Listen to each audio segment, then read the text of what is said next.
குருப்யோ நமஹ நமோ நமஹ. Welcome to session 8. 7 session வர பார்த்துருக்கோம். உங்களுக்கே தெரியணும் என்னென்னு.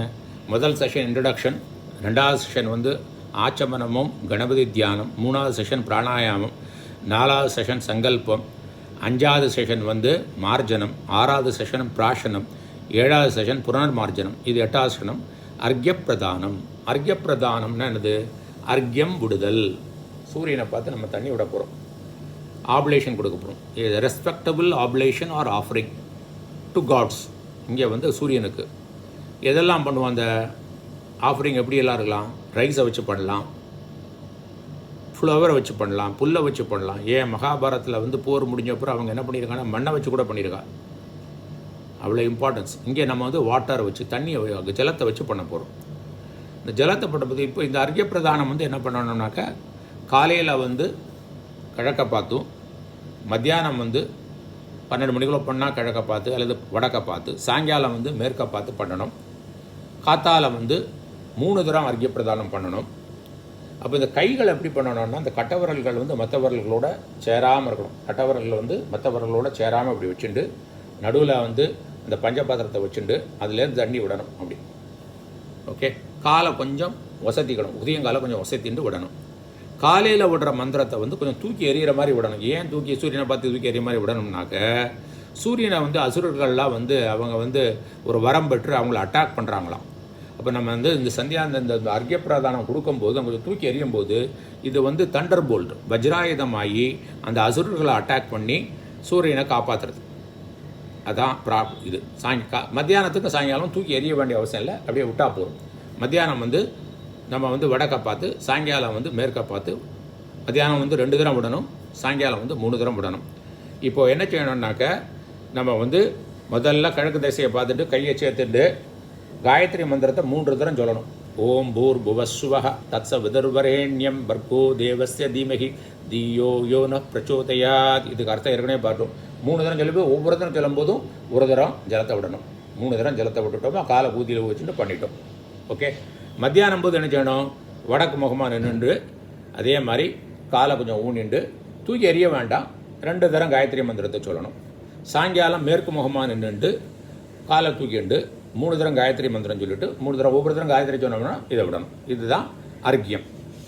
சரி, நம்ம இந்த டயத்தில் பண்ண முடியலை அப்படின்னா பிராயச்சித்த அர்க்யம்னு இருக்குது. இந்த காலத்தில் செய்யாமல், இப்போ காலங்கிறது என்ன டைம் நம்ம ஏற்கனவே பார்த்துருக்கோம் செஷன் 1ல். சந்தியாவந்தனம் உத்தமம் டைம், ஐடியல் டைம் ஆரம்பிக்கிறது காலையில் நட்சத்திரங்கள் இருக்கும்போது ஆரம்பிச்சிடணும். அப்போ சூரியனே இருக்க மாட்டார், சூரிய ஒளியும் இருக்காது. சூரியனும் சூரிய ஒளியும் இல்லாமல் அந்த டயத்தில் ஆரம்பிச்சுட்டு, நட்சத்திரங்கள் இருக்கிற டயத்தில் ஆரம்பிச்சுட்டு, கரெக்டாக அந்த சூரிய ஒளி அருணா அப்படி மேலே அந்த சூரிய ஒளி வரும்போது அர்க்யம் பண்ணணும். இந்த அர்க்யம் சொன்னோம் முன்னால். அப்புறம் சூரியன் உதிக்கிறதுக்கு முன்னால், அப்படி உதிக்கும் இல்லையா, அந்த டயத்துக்கு முன்னால் காலையில் பிராத்தக் சந்தியாக முடிச்சிடணும். மத்தியானம் 12 மணி அரவுண்ட் தட் டைம். சாயங்காலம் என்ன செய்யணும்னாக்க, சூரியன் மறையறதுக்கு முன்னால் ஆரம்பிச்சிடணும். முடிக்கும்போது சூரியன் மறைஞ்சிருக்கணும், அந்த நட்சத்திரங்கள்லாம் தெரியும். இதுதான் ஐடியல் டைம். இப்போ இந்த டயத்தில் பண்ண முடியல வச்சுங்களேன், இதோட லேட்டாக எடுத்துன்னா இந்த பிராயச்சித்த அர்க்யம் பண்ணணும். பிராயச்சித்த அர்க்யம் நார்மல் அர்க்யத்தை பண்ணி ஓவர் அண்ட் அபோ அதுக்கு அதோட இதையும் சேர்த்து பண்ணணும். அப்போ என்ன செய்யணும்? இதை நார்மல் அர்க்யம் பண்ணின அப்புறம் 1 தரம் பிராணாயாமம் 1 தரம் செய்யணும். பிராணாயாமம் தான் தெரியும் இல்லையா நம்மளுக்கு? மூக்கல் அப்படி கையை வச்சுட்டு ஓம் பூஹு ஓம் புவஹ ஓகும் சுவஹ ஓம் மகஹ ஓம் ஜனஹ ஓம் தபஹ ஓகும் சத்யம் ஓம் தத்சவிதர்வரேண்யம் பர்கோ தேவஸ்ய தீமகி தீயோ யோன பிரச்சோதயாத் ஓம் ஆப்போ ஜோதிரசோ அமிர்தம் பிரம்ம பூர்புவஸ்வரோம். ஸோ நார்மல் பிராயசித்தார்க்கியத்துக்கு முன்னால் என்ன செய்கிறோம்? நார்மல் இது அர்க்யம் பண்ணிவிட்டு, அப்புறம் இங்கே பிராணாயாமம் பண்ணிவிட்டு, அப்புறம் காயத்ரி மந்திரத்தை நம்ம என்ன செய்யணும்? ஒரு முறை சொல்லணும். ஓம் பூர் புவஸ்வஹ தத்ச விதர்வரேண்யம் பர்கோ தேவஸ்ய தீமகி பண்ணிவிட்டு காலையில் எழுந்துட்டு காலையில் குதியங்கால் தூக்கிட்டு கொஞ்சம் தூக்கி எறியணும். காலையில் தண்ணி 1 தரம் விடணும். மத்தியானம் வடக்க பார்த்து, சாயங்காலம் மேற்க பார்த்து ஒரே ஒரு தரம் தான் விடணும். இது காலையில் மாதிரி 3 தரம் 2 தரம் 3 தரம்லாம் விடணும். ஒரே ஒரு தரம் விட்டுட்டு இதை முடித்த அப்புறம் கையில் இதை தண்ணியை விட்டுட்டு பூர்புவஸ்வஹான்னு சொல்லிட்டு தலையை சுற்றிண்டு தண்ணியை விட்டுண்டு நம்மளும் ஒருத்தரும் ஆத்ம பிரதோஷனம் ஒருத்தரும் தானே சுற்றிக்கணும். இதுதான் அர்க்கியமும் பிராயசித்த அர்க்கியமும்.